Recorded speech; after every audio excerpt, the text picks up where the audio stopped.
Оны тэргүү мөнх хоёр нь уулуурхайн балагт үйл ажиллагаагаар Монголын олон гол мөрөн устж байгааг эсэргүүцэж 10-аад жил тэмцэл хийсэн.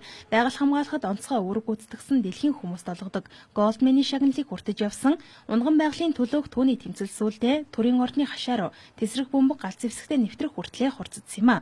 За олон нийтэд занал хийж төрийн албан хаагчийн амь насанд халдахыг завдсан зандалчлах гэдэг гэмт хэрэгээр түүнд болон хамтран зүтгэгч 5 хүнд 2014 оны 1-р сард шүүхээс 2-оос 21 жилийн хэл оносон. Хэргийн давзаалах шатны шүүх хурал 3 сарын дараа болж мөнх хоёрт оноосон ялыг 7 жил болгон өөрчилсөн. За ингээд мөнх хоёр Өвөрхангай аймгийн хар хорон сумын хорхангид 2 жил гарах хугацаанд хоригдсон. Тэрээр өршөөлийн хуулиар өчигдөр хар хорны хорхангаас Улаанбаатар хотын зайсан дахь дамжин өнгөрүүлэх ангид ирж өнөөдөр суллагдлаа. Төр ялал хэлсээр юу хэлсээр гэдэг одоо хэвээр л байгаа. Дараа нь зүгээр сайнтай муутай сав дүүрдэг хорвоо гэж нэг ярьдаг тийм ээ. Тэгэхээр тэрнээ болоод өнгөрлөө. Юуны хувьд бол хүмүүсийн хүлээс үгний хувьд бол яг би шоронд нэг 2 жил гарan болох хугацаанд бас эрх чөлөөтэй хүний бодож чадахгүй ч юм амжихгүй эсвэл магадгүй нэг тийм өнгөрөөд байж магадгүй тийм төвлөрлийг бол бас авсан л та. Тэр чинь нөгөө орчин оршин нөхцлөөс нөөгдөл байдаг.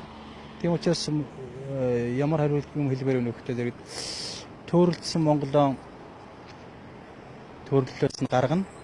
Зөв сайхан Монгол болгоно. Бүх Монголын хөрсөлт мандуулъя гэсэн ийм зорилготой гарч ирлээ. Хэлзээр гэдэгтээ одоо болтол хэвээрээ энэ бол их ойлгомжтой. Энийг би жиштэй нэлээд тийм юу бүр сайн тийм ойлгохоор нэг тийм тодорхой байдлаар хэвлийнх нь мэдээлэл өгье гэсэн бодолтой байна. Тэгэхгүй бол эн чинь бүр ингээд самуураад нөгөө гуйлаад төөрөлдүүлээд энэ нөгөө захиалгаар ялна гэдэг ажиллагааны чи одоо нарийн гэдэг юм үнэхээр тогтсон юм биш үү? Тэгээ энэ чи туулсан хүн л энийг мэднэ. Тэгэхгүй зүгээр хүнлэгээс харсан хүмүүст бол ялгах хэцүү юм байлаа. Тэгэхээр энэ байдлыг нэг гаргаж хэлэх хэрэгтэй юм байна гэж ойлгохтой байна. Та бас 2 жил баггүй хугацаа таны эрүүл мэнд ямар байгаа вэ? Гэхдээ яг хүний чинь нөгөө хүн юм болохоор сэтгэл санааны ард талын элдвэл янз янзэл татлаад хэлэхэд тогтворгүй байдал үүсчил байдаг тийм ээ. Тэрийг одоо нуух юу вэ?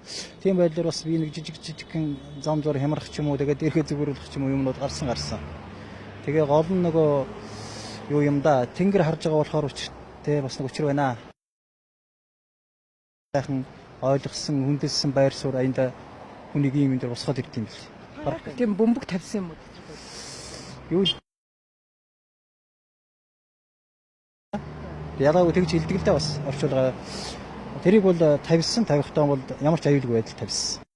Ямар ч аюулгүй байдал бүр тооцоолоод аюул учруулахгүй байхын бодоод яг нэг улаан шугам гэдэг юм уу те ингэж болохгүй энэ хил давж болохгүй гэсэн юм а бүх юм